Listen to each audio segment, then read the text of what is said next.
façons de voyager.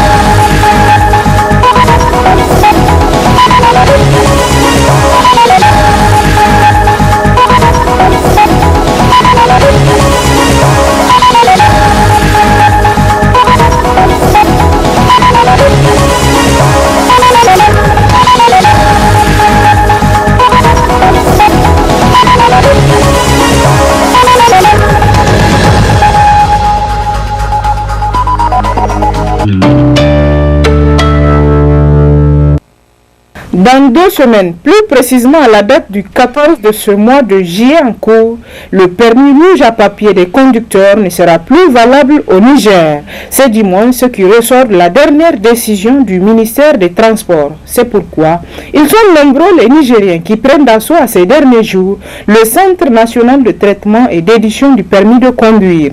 Mais ces derniers sont confrontés à tout un processus à suivre. Et sur le plan de l'organisation, moi je vois que vraiment ils n'ont pas bien organisé le fait de dire que ils vont renouveler les permis, parce que comme vous voyez le désordre qui s'installe vraiment, si je peux le dire, c'est quelque chose qui n'a pas bien été organisé, et donc ils doivent prendre les mesures de bien organiser les choses pour que quand la majorité des gens vont venir, au moins ils vont voir que vraiment il y a une organisation et donc les choses peuvent bien se passer. Oui, bon, si je peux le dire, vraiment ils mettent trop de lenteur, parce que concernant les gens qui étaient là depuis 5 heures, tu seras ici de 5 heures jusqu'à midi, tu n'as même pas eu à t'inscrire. Vraiment là c'est un problème et ils vont te dire d'aller revenir demain. Mais si je peux le dire aussi, nous en tant que citoyens, nous on a des problèmes, parce que c'est pas maintenant. Et comme déjà ils ont donné un délai, c'est pas à l'approche de la fin du délai que les gens vont se précipiter dire qu'ils vont aller renouveler leur permis. Donc j'appelle tous mes camarades citoyens, si je peux le dire, vraiment quand le gouvernement donne un délai de faire quelque chose, il faut le faire à temps et de ne pas attendre la date limite pour dire que ils vont aller essayer de mettre en exécution ce que l'État a vraiment imposé. Ainsi, à l'image des autres pays, le Niger entend moderniser toutes ses institutions pour se conformer aux normes internationales. Les populations sont ainsi appelées à renouveler leur permis de conduire avant le 14 juillet prochain, faute de quoi ils feront face à la rigueur de la loi.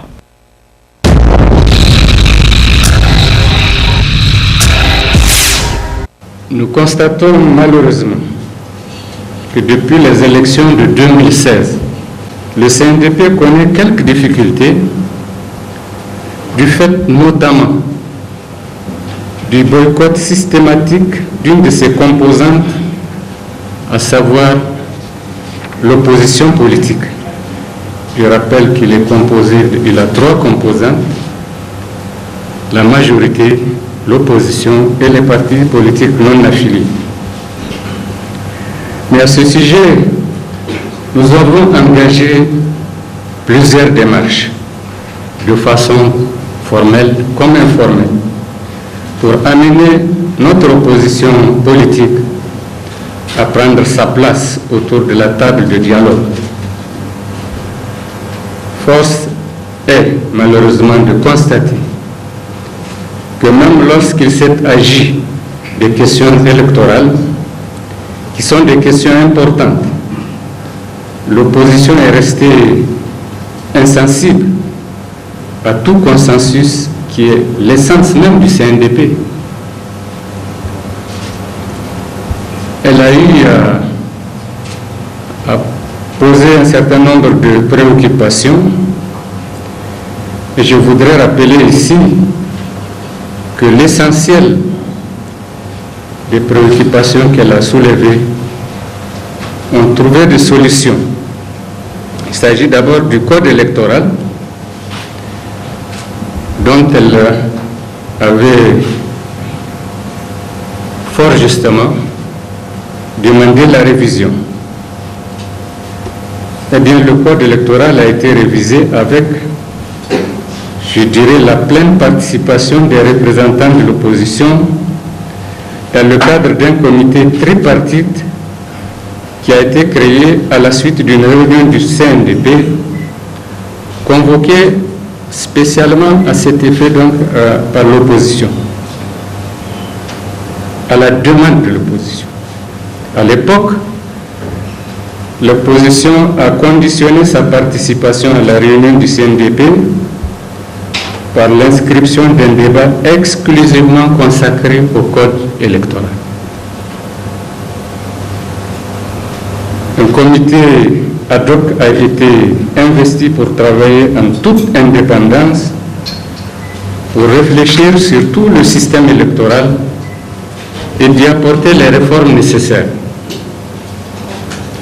À la fin des travaux de ce comité, seuls 4 articles du Code électoral n'ont pas fait l'objet de consensus parfait au niveau du comité.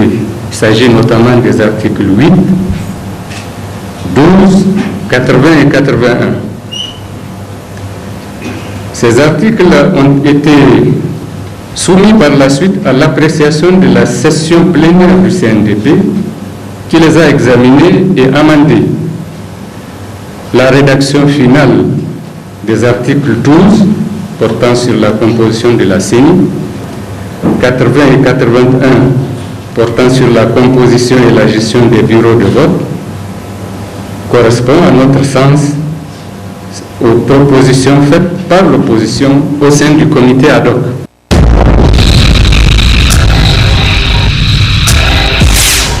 Dans l'exercice de sa mission régalienne, l'Office central de répression du trafic illicite des stupéfiants, OCTIS, a mis la main sur 2 bandes de trafiquants de drogue opérant dans 2 villes principales du Niger, Niamey et Zender. Cette prouesse de la police nationale du Niger a permis de saisir une importante quantité de drogue avec les trafiquants. Le premier réseau est constitué de 9 individus, parmi lesquels il y a une fille, un mineur, et tous de nationalité étrangère, qui ont été interpellés la nuit du 4 juillet 2020. Leur trafic, c'est la drogue, cocaïne, héroïne, du crack, qui est un dérivé de la cocaïne. Disons, parmi ces 9 individus interpellés, 2 sont déjà connus par les services de l'OCTIS, donc de répression du trafic illicite des stupéfiants, et qui sont activement recherchés. Donc c'est déjà bien. Il a lieu de préciser que l'essentiel de ces délinquants ont une activité principale qui est la vente des pièces détachées automobiles. Ainsi, au cours des perquisitions, il a été saisi, entre autres, 115 grammes d'héroïne, 48 grammes de cocaïne, 50 grammes de crack. Le deuxième réseau, il s'agit d'un groupe de 7 personnes de nationalité nigérienne, donc nigérienne nous-mêmes, interpellées à Zender et à Niamey. Et ce qu'il faut retenir, c'est que l'affaire a commencé à Zender, où au cours de l'investigation, il a été interpellé un des trafiquants avec son complice au quartier Jeune Cadre le 3 juillet 2020, de ce mois-là. Et les perquisitions de la chambre d'auberge, comme c'est dans une auberge qu'il a été interpellé, occupée donc par le trafiquant, a permis de saisir 1 kg 375 grammes de méthamphétamine.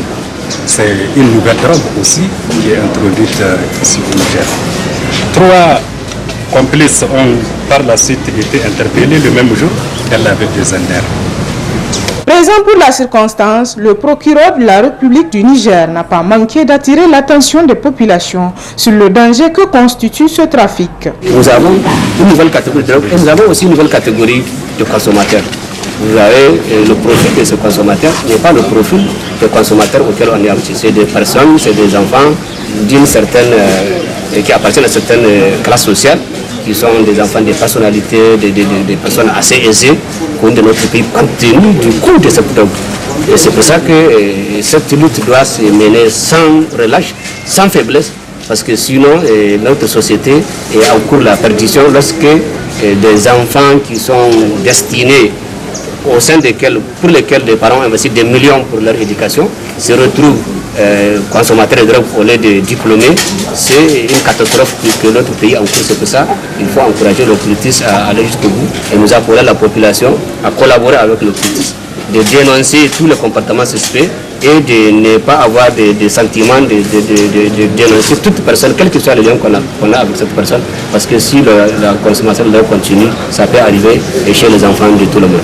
La police nationale vient ainsi, et une fois de plus, mettre hors d'état de nuire ces deux bandes de trafiquants. Et pour mener à bien sa mission, la police nationale appelle la population à plus de vigilance et de collaboration avec ses services.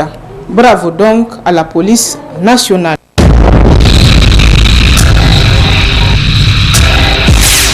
Le point de presse qui a été fait par le Premier ministre Girafini et qui est en même temps le président du CNDP, qui a cru devoir rendre compte à l'opinion et le déroulement des travaux du CNDP, les différents points qu'ils sont venus à aborder et les difficultés qu'ils ont été amenés aussi à connaître, surtout que effectivement par rapport à la réunion du CNDP, le cadre du CNDP est un cadre qui est censé regrouper tous les partis politiques, notamment et avec particulièrement l'accent sur la représentation tripartite, où on doit avoir la représentation de la majorité, la représentation de ceux qui se réclament de l'opposition formelle et la représentation de ceux qui se considèrent comme étant des partis non affiliés. Alors, donc, il a fait un descriptif que nous avons suivi, mais ce qui nous intéresse dans tout ce qui se passe, c'est moins les attitudes des uns et des autres par rapport à leur comportement que l'enjeu. L'enjeu que représente le processus dans lequel nous sommes. Nous sommes dans un processus déjà qui a connu des problèmes depuis 2016. Et nous l'avons dit et répété, ce qui a été fait en 2016 pour tronquer et torpiller la possibilité d'organiser des élections locales pour permettre de se conformer à la constitution de notre pays, contrairement à tout ce que les gens racontent. La constitution de notre pays est très claire à son article 105. Le territoire national du Niger est administré sur la base du principe de la décentralisation et de la déconcentration. C'est une option. Et ensuite, on a dit que les collectivités territoriales qui sont justement les organes et les cadres d'administration décentralisés là, ces collectivités territoriales, on dit, s'administrent librement par des conseils élus. Ça veut dire que les conseils qui doivent diriger les communes et les régions doivent forcément être des élus. Il ne peut pas être autre chose que des élus. Et il est prévu dans notre pays que le mandat est de 5 ans. Renouvelable.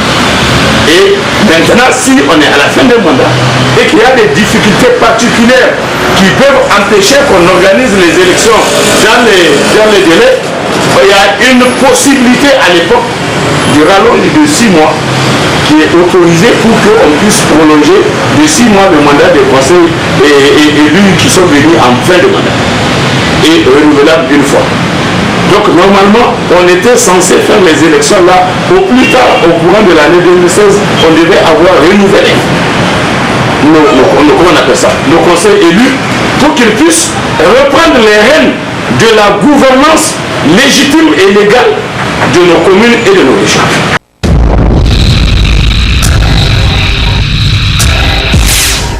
Vous venez de dire que la CENI est revenue sur ce... Vraiment, nous n'avons pas de doute par rapport à ça. Et pour l'enrôlement et pour le vote de la diaspora, nous n'avons pas de doute. S'il n'y a pas ces deux trucs-là, il n'y a pas de vote. Donc c'est pour cela que nous, on est confiants. Mais tout de même, nous allons remercier un peu les camarades qui sont en train de lutter nuit et jour pour que la diaspora rentre dans ses droits.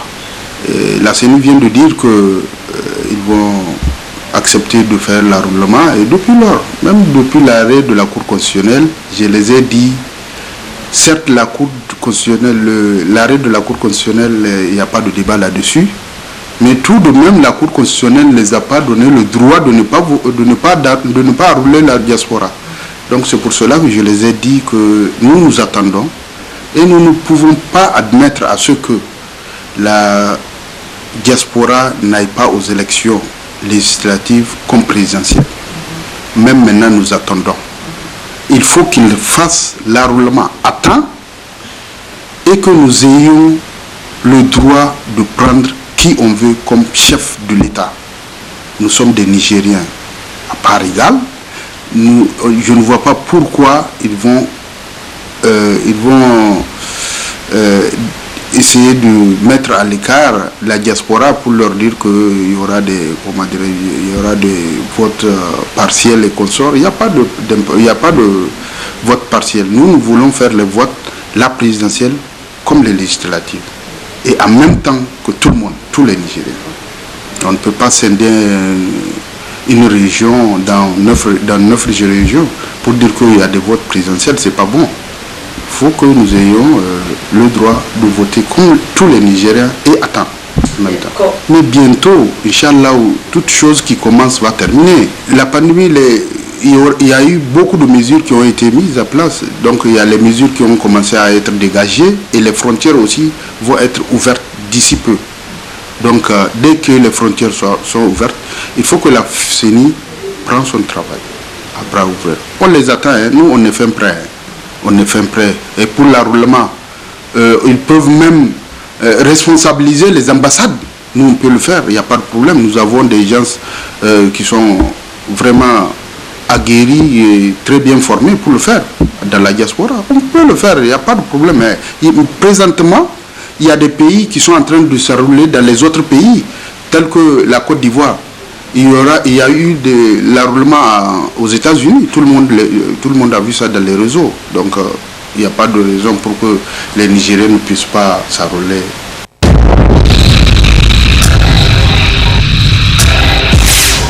Il y a déjà 2 ans de cela que ces hommes et ces femmes ont subi le concours de la douane et ont été admis.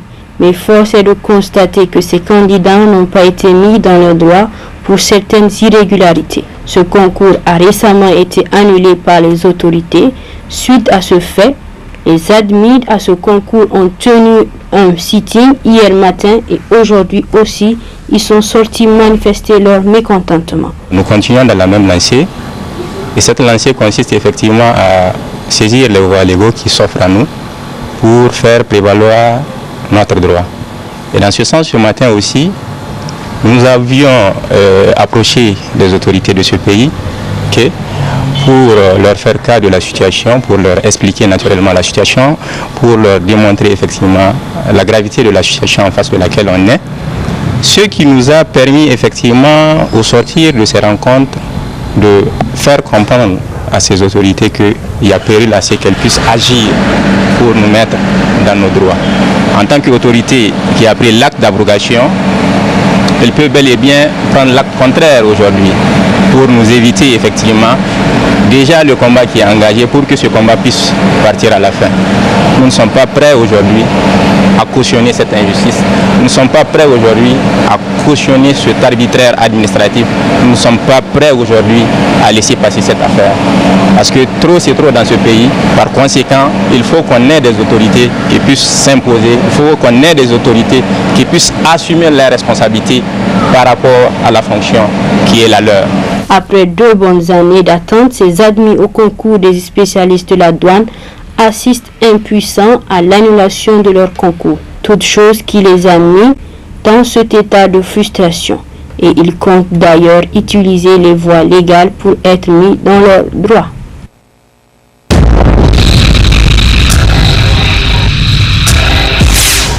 À travers cette manifestation, les étudiants de l'université Abdou Moumouni veulent se faire entendre suite à l'annulation du paiement de la première bourse des nouveaux bacheliers de l'année académique 2019-2020, mais aussi du retard du paiement de cette bourse. Les camarades ont été programmés ils nous demandent de dire à ces camarades-là de ne pas venir.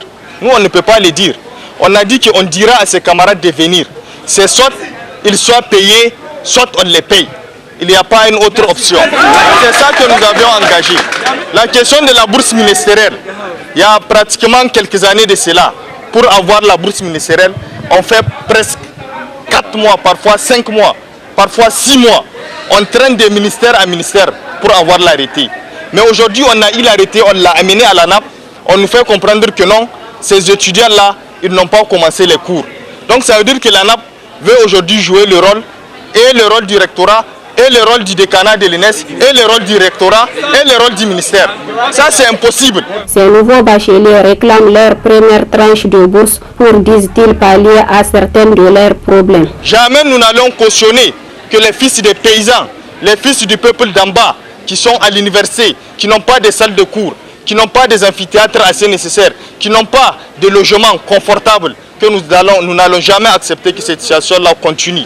Jamais nous n'allons accepter que nos camarades prennent, une partie de nos camarades prennent cours dans la salle et une partie prennent cours dehors. Jamais nous n'allons accepter ces conditions-là de misérabilité qu'ils réduisent l'enseignement supérieur, où un enseignant pour avoir accès au tableau est obligé de piétiner les pieds des étudiants. Jamais nous n'allons cautionner cela et nous interpellons le gouvernement de la 7e République, nous interpellons par la même occasion la NAP de cesser ce comportement avant-gardiste. Ces étudiants de l'université Abdou Moumouni de Niamey n'ont pas manqué de préciser qu'ils vont poursuivre le combat jusqu'à la satisfaction de leurs revendications.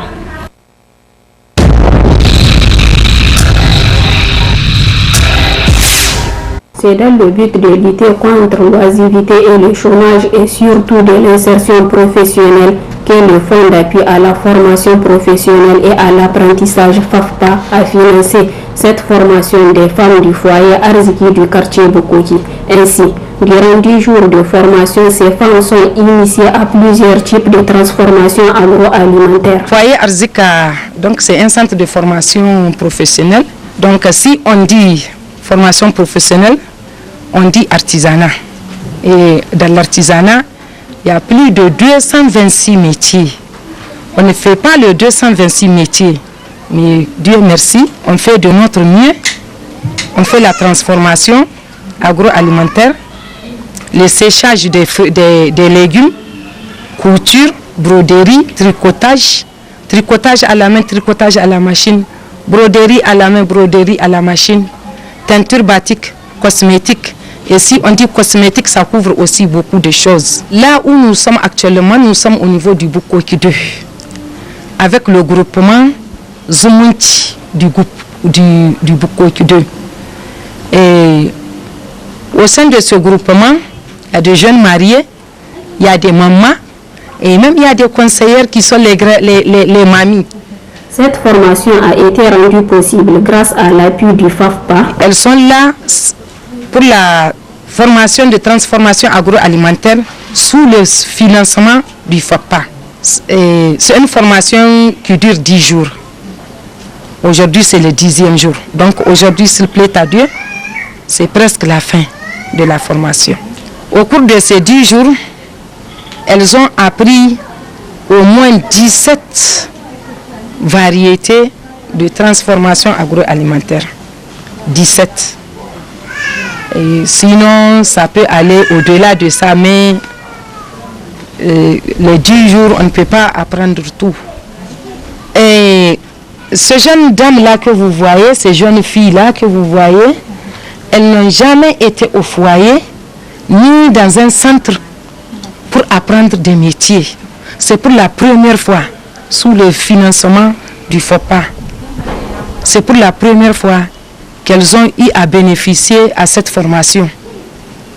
Et on souhaiterait, Inch'Allah, qu'elles puissent avoir d'autres chances pour continuer aussi dans d'autres filières, Inch'Allah. Ce sont quelques dizaines de femmes qui ont été formées en matière de transformation agroalimentaire, toute chose qui leur permettra de développer leur propre activité génératrice de revenus et promouvoir l'autonomie de ces femmes.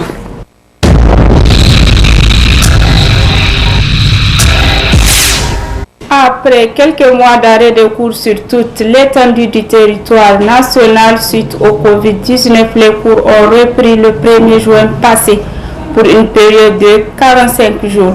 Enseignants et élèves mettent le paquet pour finir le programme avant le 15 de ce mois de juillet et nous voici déjà à une semaine des évaluations des élèves qui se préparent pour l'entrée en 6e ou le collège. À cause de la pandémie de la Covid-19, nous avons dû arrêter les cours pendant plus de 2 mois.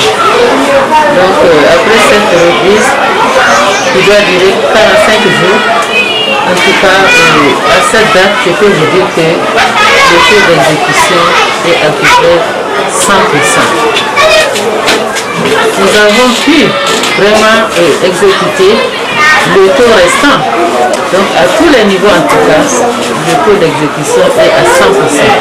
Nous nous apprêtons déjà à procéder à l'évaluation des élèves du CM2 à partir du mardi. Et ça aussi, j'espère que ça va bien se dérouler.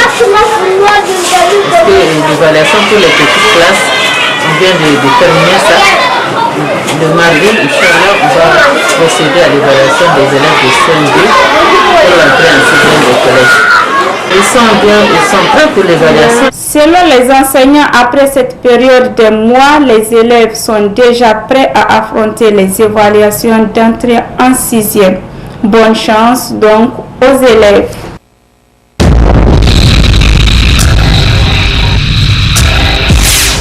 Il faut rappeler que les deux textes adoptés par les parlementaires dont vous faites allusion est la conséquence de la mise en œuvre du protocole d'accord que le SNEX a signé avec le gouvernement le 27 mars passé.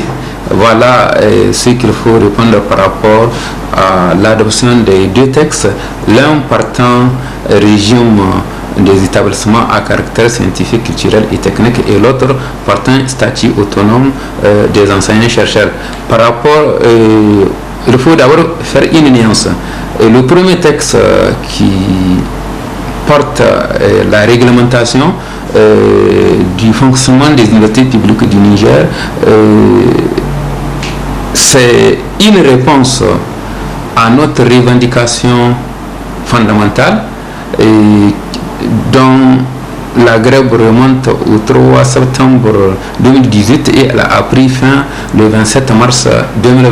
Plus de 2 ans que nous luttions pour la réhabilitation de la démocratie universitaire. La signature du protocole d'accord entre le gouvernement et le SNEX le 27 mars passé consacre donc la réponse de l'État par rapport à notre revendication. Et la démocratie universitaire a été réhabilitée et nous avons consacré près d'1 mois à concevoir, à mettre en œuvre les textes en objet. Mais au moment où nous étions en train de travailler, de relire les textes qui régissent les universités publiques du Niger, parallèlement, les parlementaires ont initié une loi numéro 2020-020 du 3 juin qui fixe les règles de la création des catégories des établissements.